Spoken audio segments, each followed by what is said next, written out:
Hello, আসসালামু আলাইকুম everyone. কেমন আছেন সবাই? আশা করছি ভালো আছেন। আমি আল্লাহর রহমতে ভালো আছি। Welcome to Shahnaz kitchen. Shahnaz কিচেনের আজকের রেসিপিতে থাকছে ফুলকো মচমচে আলুর চপ। দোকানের চেয়েও সুন্দর এবং খেতেও খুবই সুস্বাদু এবং মজাদার। কোনো রকম কালার ভেজাল ছাড়াই একদম পারফেক্ট আলুর চপ তৈরি করব। তো এখন চলেন রেসিপিতে চলে যাই। এখানে আমি 1.5 কাপ বেসন নিব। বেসনগুলো আমি আগে চেলে নিয়েছি, যে ময়লা টলা ছিল সেগুলো আমি ফেলে দিয়েছি। তো দেখতে পাচ্ছেন এখানে আমি 1.5 কাপ বেসন নেওয়া হয়ে গেছে। এখন আমি এগুলোর সাথে মশলা অ্যাড করব, যেহেতু এটা স্পাইসি একটা আলুর চপ হবে, খুবই মজাদার। তো তার জন্য এখন আমি প্রথমে দিয়ে দিয়েছি সামান্য পরিমাণ হলুদ। এখন দিয়ে দিচ্ছি একটু জিরে গুঁড়ি। সব কিছু পরিমাণ মতো নিতে হবে। আর দিয়ে দিচ্ছি সামান্য ধনিয়া গুঁড়ি। আর দিয়ে দিব সামান্য পরিমাণ মরিচের গুঁড়ি, যেহেতু এটা একটু ঝাল ঝাল টাইপের হবে, তার জন্য একটু মরিচের গুঁড়িও দিয়ে দিচ্ছি। তো আপনারা যদি মশলা কম খান সেক্ষেত্রে নাও দিতে পারেন। আর দিয়ে দিচ্ছি স্বাদ অনুযায়ী লবণ। তো আমি কোনো বেকিং সোডা অ্যাড করব না, আর বেকিং পাউডার অ্যাড করব না। তো এখন দিয়ে দিব রসুন হাফ চামচের চেয়ে একটু কম। আর দিব সামান্য পরিমাণ আদা বাটা। তো দেখতে পাচ্ছেন হাফ চামচের আর একটু কম দিয়েছে আদা বাটা দিয়ে। এখন আমি সবগুলোকে মেখে নিব। 1.5 কাপ বেসনের জন্য আমি নিয়েছি 1 মগ পানি। তো সবগুলোকে আগে একটু ভালো করে হাত দিয়ে মেখে চটকিয়ে নিব। আপনারা যদি চান হ্যান্ড উইক্স দিয়েও করতে পারবেন।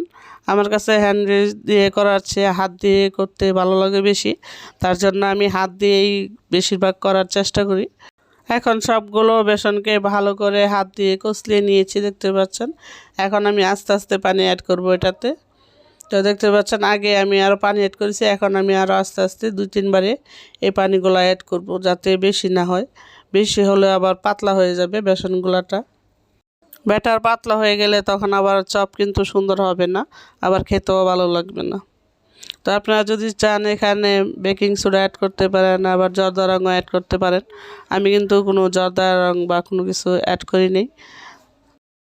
আমি শুধু সামান্য একটু হলুদ অ্যাড করে দিয়েছি, এতে এই কালারটা একটু সুন্দর হয়েছে, দেখতে পাচ্ছেন। তো বেসনগুলোকে ভালো করে কষলে নিলে দেখা গেছে এগুলা যে দানা দানা একটা ভাব থাকে সেগুলো একদম খুলে যায়। আর বেসন গুলাবেন সবসময় চপ বানানোর 1 ঘন্টা আগে গুলিয়ে রেখে দিবেন একটা ঢাকনা দিয়ে ঢেকে। এতে করে যে বেসনের দানা টানা আছে সবগুলো একদম নরম আর সফট হয়ে যাবে, তখন তেলের মধ্যে দিলে এগুলো ফুলবে বেশি। আমার বেসন গোলানো কিন্তু প্রায় শেষ, আর সামান্য একটু পানি রয়েছে, আমি সেই পানিটুকু এটাতে অ্যাড করব শেষের দিকে। তো দেখতে পাচ্ছেন ব্যাটারটা কীরকম হয়েছে।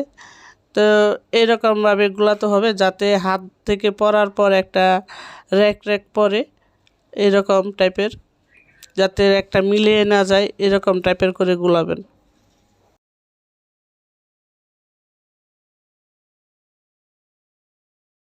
দেখতে পাচ্ছেন আমি বেসনটা ফেলে দেওয়ার পরও কিন্তু র্যাকটা সহজে মিলিয়ে যাচ্ছে না। তো এইরকম করে ব্যাটারটা সবসময় তৈরি করতে হবে, তাহলে বেসন দিয়ে চপটা করলে খুবই ফুলকো ফুলকো আর মজাদার হবে। তো বেসনটা আমি গুলিয়ে রেখে দিয়েছি 1 ঘন্টার জন্য। এখন আমি ভর্তাটা করে নিব। আমি সবসময় কাঁচামরিচ দিয়ে ভর্তা করি, আজকে আমি শুকনো মরিচ দিয়ে করব। তো তার জন্য এখানে আমি 5টা আলু আগে সিদ্ধ করে নিয়েছি, আর এখানে 5-6টার মতো শুকনো মরিচ আমি ভেজে নিয়েছি তেল দিয়ে। এখন আমি মরিচটাকে ডলে নিব, আর পেঁয়াজটাও সাথে ডলে নিব ভর্তা করার জন্য।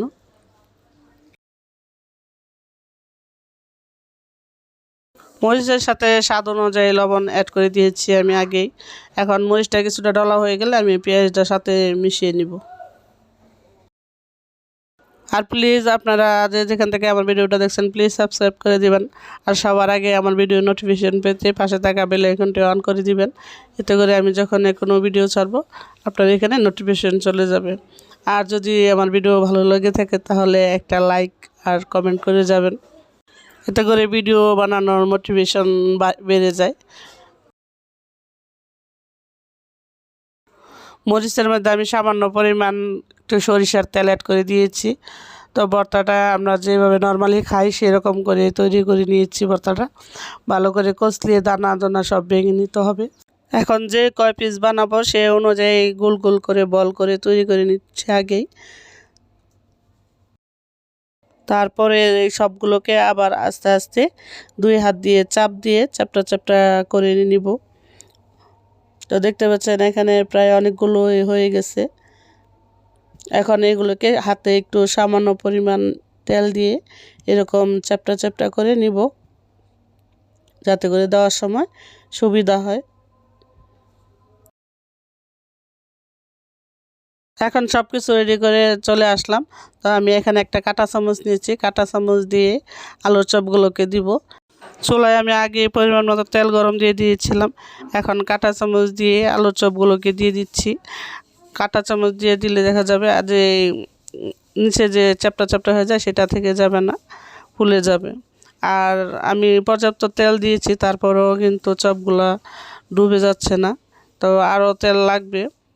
তো সেই অনুযায়ী দিলে ভিতর থেকে একদম ফুলে উপরে উঠে যাবে তেলের পিঠার মতো। তো আমি তেলটা কম দেওয়াতে দেখতে পাচ্ছেন এটা কিন্তু উপরে উঠতেছে না, কিন্তু ফুলতেছে ঠিকই। আর চুলাটা একদম লো আছে রাখতে হবে, তা না হলে চপগুলো দেওয়ার সাথে সাথে কিন্তু পুড়ে যাবে, খেতে ভালো লাগবে না। আস্তে আস্তে ভাজতে হবে এবং মচমচে করে ভাজতে হবে। আমি চামচ দিয়ে দেওয়াতে দেখতে পাচ্ছেন সাইডে কিন্তু কোনা টোনা কোনো কিছু ফাঁক ফোকর নেই, বেশি একটা একদম কিন্তু দোকানের মতো হয়েছে সবগুলোই দেখতে পাচ্ছেন। কালার দেয় নাই কিন্তু তারপরে হলুদের যে একটা কালার সেটাই কিন্তু অনেক সুন্দর একটা কালার আসতেছে, একদম জর্দা জর্দা টাইপের কালার হয়ে আসছে। এখানে আমি প্রায় 6টার মতো আলু চপ দিয়ে দিয়েছি। চুলাটা লো রেখে আস্তে আস্তে ভেজে নিব। এতে যে আলুর চপগুলো আছে সেগুলা মচমচে হবে এবং খেতেও খুব ভালো লাগবে আর থাকবে অনেকক্ষণ মচমচে। তো প্রথম যেটা দিয়েছি সেটা কিন্তু হয়ে গেছে, দেখতে পাচ্ছেন কালারটা দেখেন মাশাআল্লাহ কত সুন্দর। তো এইভাবে কিন্তু আমি উল্টিয়ে পাল্টিয়ে সবগুলো আলুর চপ ভেজে নিচ্ছি। আর দেখেন এখন কিন্তু বোঝা যাচ্ছে যে এগুলো যে ফুলে ফুলে উপরে উঠেছে।